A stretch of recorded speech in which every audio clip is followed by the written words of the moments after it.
Hello दोस्तों, राधे कृष्णा। मैं नीलम तिवारी आप लोग का अपने चैनल राधे कृष्णा में बहुत बहुत स्वागत करती हूँ। उम्मीद करती हूँ आप लोग स्वस्थ होंगे, मस्त होंगे। विष्णु जी की कृपा आप सभी लोगों पे बनी रहे।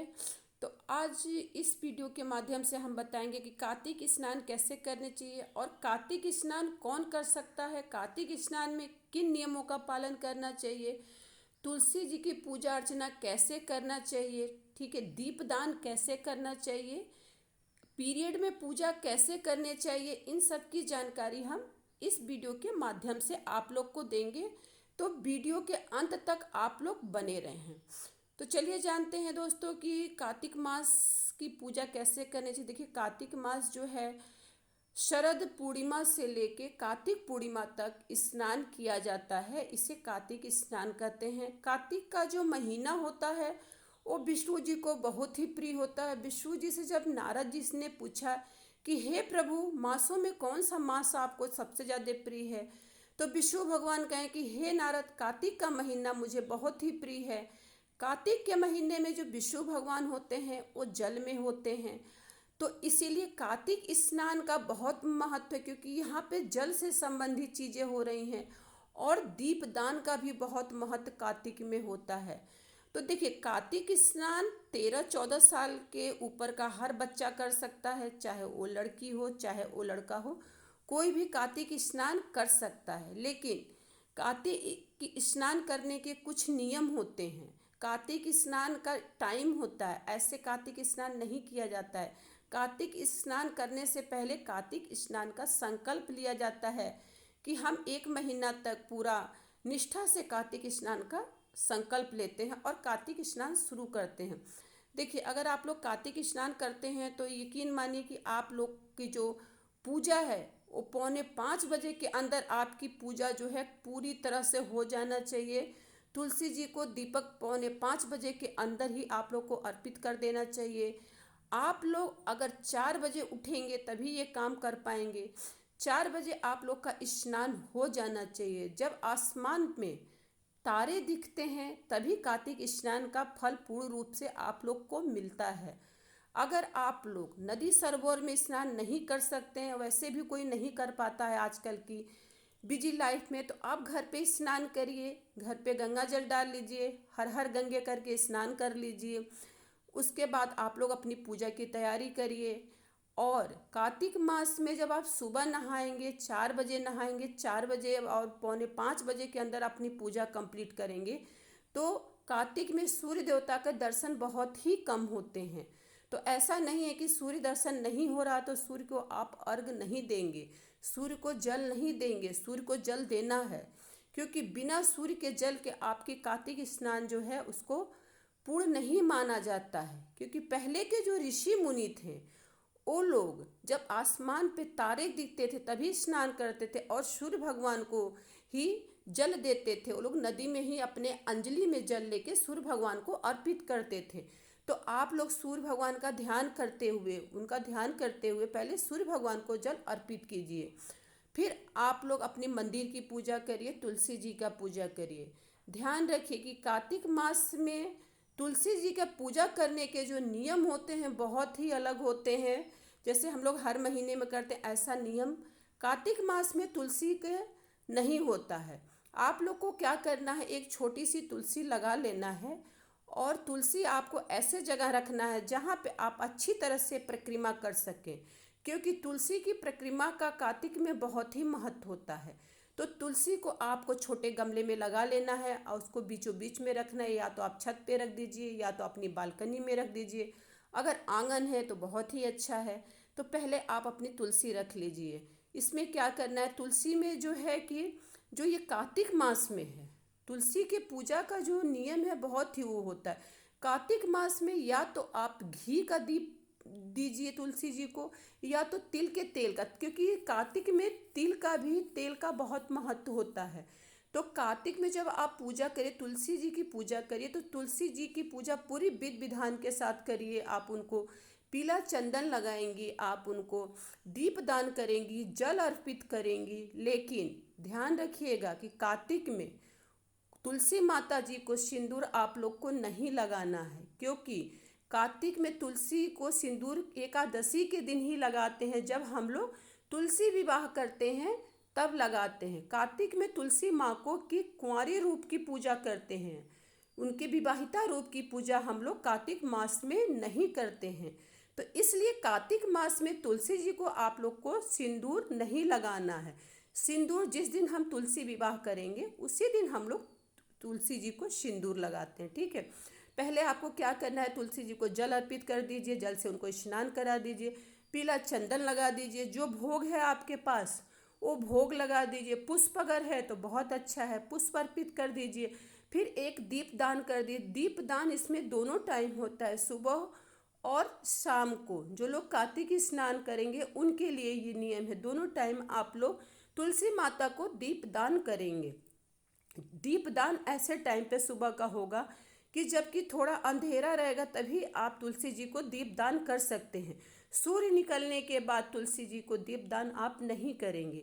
आपकी पूजा 4:45 के अंदर कार्तिक की पूजा आप लोग की हो जानी चाहिए, तभी आप लोग को कार्तिक पूर्णिमा से लेके जो है वहाँ तक पूजा करना है। और ध्यान रखिएगा कि ये जो पूजा है बहुत अच्छे से करिएगा। कार्तिक स्नान अगर आप शारीरिक रूप से स्वस्थ हैं तभी कार्तिक स्नान करने का संकल्प लीजिएगा, नहीं तो मत लीजिएगा। बहुत लोग पूरे महीने तक कार्तिक में व्रत रहते हैं और शाम को ही ये लोग भोजन ग्रहण करते हैं। लेकिन अगर आप शारीरिक रूप से अस्वस्थ हैं तो पूरे महीने का आपको व्रत नहीं करना है। ठीक है, कार्तिक स्नान आप कर सकते हैं। और इसमें ये है कि देखिए कार्तिक महीना है, ठंडी का मौसम है, पानी भी ठंडा हो जाता है। तो वैसे तो सही माने अगर हम शास्त्र को लेके चलते हैं, शास्त्र की बातें करते हैं, तो गर्म पानी जो है वर्जित माना गया है कार्तिक में। लेकिन अगर आप शारीरिक रूप से अस्वस्थ हैं तो आप गर्म पानी से स्नान कर सकते हैं। कहते हैं ना कि कुछ न करने से कुछ करना ही श्रेष्ठ होता है। तो अगर हम मान लीजिए नहीं स्नान करते हैं, उससे बढ़िया है कि हम गर्म पानी से स्नान कर लें। और अगर आप नदी तालाब में स्नान करते हैं तो नदी तालाब में भी आप एक दीप जो है दान कर दीजिए। ये बहुत ही अच्छा और बहुत ही उत्तम माना जाता है कार्तिक मास में। कार्तिक मास में जब आप मंदिर में अपनी पूजा करेंगे तो विष्णु भगवान और लक्ष्मी जी की संयुक्त पूजा करेंगे, क्योंकि देखिए हम लोग गृहस्थ आश्रम में रह रहे हैं। हम लोग को भगवान से सब कुछ चाहिए, धन चाहिए, संपत्ति चाहिए, बुद्धि चाहिए, विवेक चाहिए, संतान चाहिए, सब कुछ चाहिए। तो हमको विष्णु जी के साथ ही माँ लक्ष्मी की पूजा अर्चना कार्तिक मास में करनी चाहिए। ठीक है, अब विष्णु जी का ही इसमें पूजा होता है क्योंकि वो तो जगत के पालन करता है। तो कार्तिक मास में विष्णु भगवान की ही पूजा की जाती है। और पंचदेव की जो पूजा आप करते हैं, 5 देवताओं की, वो आप हमेशा करेंगे। ऐसा नहीं कि सिर्फ विष्णु भगवान की ही आप पूजा करेंगे। ठीक है, लेकिन कार्तिक मास में कुछ चीज़ें वर्जित होती हैं। जैसे मान लीजिए कि खाने में क्या आपको करना है, आपको मूली नहीं खाना है। और बैगन का सेवन कार्तिक मास में बहुत लोग नहीं करते हैं। बहुत लोग पूरे महीने तक लहसुन प्याज भी नहीं खाते हैं। जैसी आपकी शारीरिक सामर्थ्य हो वैसा ही उस नियमों का ही आप लोग पालन करिए। ठीक है, और अगर आपका कार्तिक स्नान करते समय आपका पीरियड आ जाता है तो ऐसे में आपको क्या करना है, स्नान नहीं छोड़ना है। आप ब्रह्म मुहूर्त में उठ के स्नान करेंगी, लेकिन जल में जो है गंगा जल नहीं डालेंगी, हर हर गंगे नहीं बोलेंगी, दीपदान नहीं करेंगी, पूजा नहीं करेंगी और न तो तुलसी जी को ही जल अर्पित करेंगी। ठीक है, स्नान आप नहीं छोड़ेंगी, स्नान आपको करना ही है। ठीक है, ऐसा नहीं कि आपने कि मतलब आपका पीरियड आ गया और आप स्नान नहीं कर रहे, आपको स्नान करना है।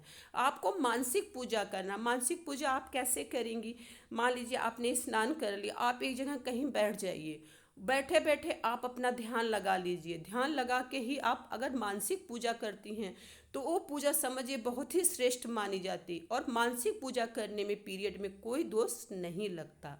तो इसलिए दोस्तों आप लोग को जैसे मान लीजिए ऐसा कुछ हो जाता है, होता ही है, पूरे 1 महीने का है तो कभी ना कभी तो ये आएगा ही।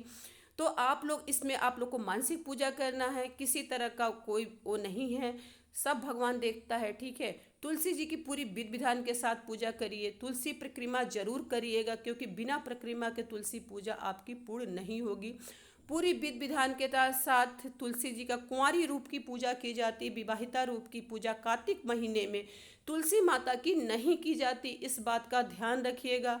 भूल के भी तुलसी माता को सिंदूर अर्पित नहीं करिएगा जब तक तुलसी विवाह नहीं संपन्न हो जाता।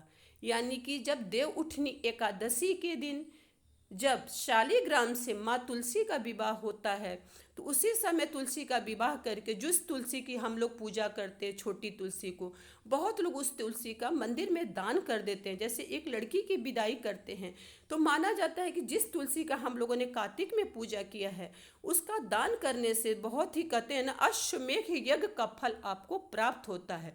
तो तुलसी आप छोटी लगा लीजिए और इस माध्यम से लगाइए कि हमको ये दान करना है, ठीक है। और उनकी पूरी विधि विधान के साथ पूजा कीजिए। विष्णु जी के सामने भी आप घी का दीपक जलाइए, तिल के तेल का दीपक जलाइए, पीली पीली चीज़ों का भोग लगाइए। कार्तिक में पीला चंदन से विष्णु भगवान का अभिषेक करिए। यकीन मानिए अगर इस तरह आप लोग कार्तिक के नियमों का पालन करते हैं तो कार्तिक का पूर्ण फल आप लोग को प्राप्त होता है।